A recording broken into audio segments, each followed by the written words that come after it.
The creaking silence of age echoes through the streets. Sounds like old wooden floors under heavy feet.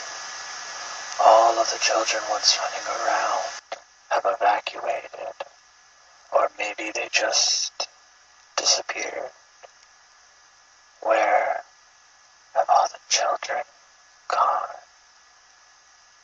Just yesterday they were tying ribbons in trees and swinging from the branches.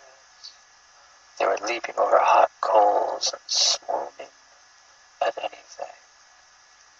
Where have all the children gone? Those of us who remain wander around like abandoned children in shopping malls. Where have all the children gone? Maybe this is just a dream. Maybe we are sleeping in rooms filled with metal shells.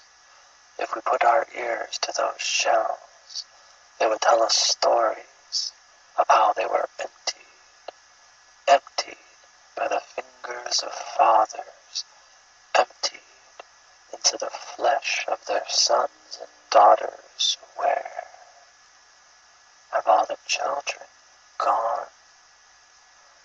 We hope they are hiding. We hope they are playing a game. But we know this is really happening.